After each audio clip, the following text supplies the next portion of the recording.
주님의 평강이 넘쳐나는 우리 성도님들의 삶이 될 수 있기를 축복합니다. 오늘은 오직 은혜로 택함을 받았다입니다. 오늘 본문의 말씀은 아브라함을 통하여 약속하셨던 언약의 말씀이 파기되어져 없어진 것이 아니라 여전히 계속해서 진행되어지고 있다라는 사실을 전하고 있습니다. 11장은 10장에까지의 내용을 근거로 한 걸음 더 전진된 질문으로 시작하고 있는데요. 1절에 하나님이 자기 백성을 버리셨냐라는 질문으로 시작하고 있습니다. 이 질문에 대한 바울의 대답은 그럴 수 없다입니다. 그러면서 바울은 하나님이 그 미리 아신 자기 백성을 버리지 아니하셨다고 말씀하고 있습니다. 여기서 언급되어지고 있는 자기 백성은 이스라엘 사람들 전체를 가리키고 있는 것이 아니라 하나님이 남겨두신 남은 자, 곧 하나님이 택하셔서 부르신 자들을 가리키고 있는데 바울은 그에 대한 증거를 두 가지나 제시하고 있습니다. 하나는 바울 자신이고 다른 하나는 엘리야에게 말씀하신 내용으로 증거로 삼고 있습니다. 먼저 바울은 자신을 예로 들어서 하나님께서 자기 백성을 버리시지 않으셨다고 주장하고 있는데 그 이유는 바울 자신도 이스라엘인이고 아브라함 씨의 선한 베냐민 지파이기 때문에 자기 백성을 버리지 않으셨다라고 주장하고 있습니다. 우리가 잘 알듯이 바울은 그리스도의 복음을 거역했던 다른 이스라엘 사람들보다도 더 적극적으로 예수 그리스도를 반대하고 교회를 핍박했던 자였습니다. 그런데도 하나님은 바울을 부르시고 당신의 자녀로 삼으시고 또 사도라는 귀한 직분까지 주시면서 그 사명을 감당하게 하셨습니다. 이와 같이 복음을 가장 크게 대적했던 바울에게 이런 은혜를 베푸셨다라는 사실을 통해 자기 백성을 버리지 않으셨다라는 충분한 근거가 되고 있는 것입니다. 바울의 경우에서 알 수 있듯이 남은 자들이 그럴 만한 자질이 있거나 어떤 특별한 의로운 행위를 해서 구원을 받은 것이 아니라 오직 은혜로 된 것입니다.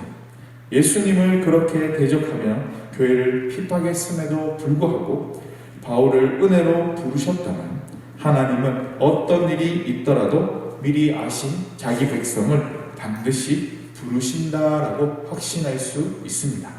이것은 행위의 원리가 아니라 은혜의 원리이기에 하나님께서 택하신 자들을 부르셔서 자기 백성으로 삼으시고 풍성한 은혜를 베푸신다라는 것을 말해주고 있습니다.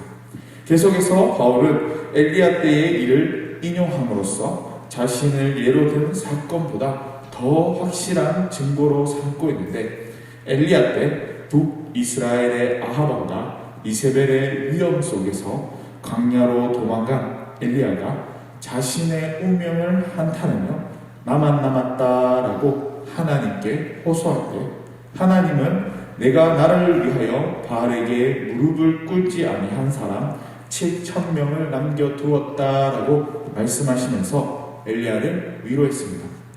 엘리야가 살던 때는 모든 이스라엘 사람들이 배교할 수밖에 없을 정도로 극심한 핍박과 미혹이 있었던 때였습니다.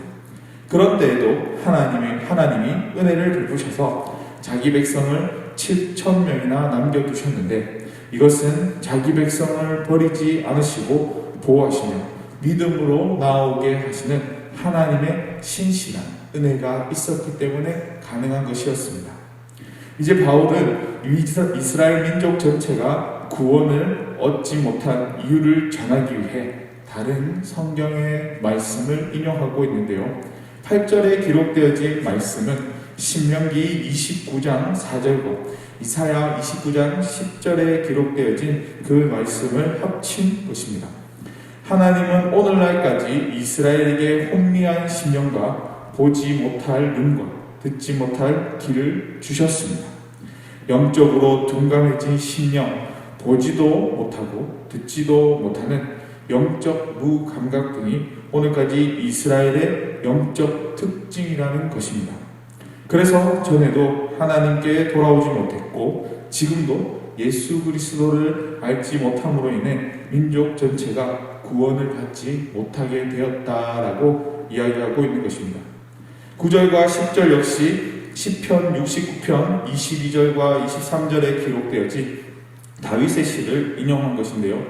다윗은 자신의 심정을 하나님께 토로하며 대적자들을 심판해 줄 것을 기도했습니다.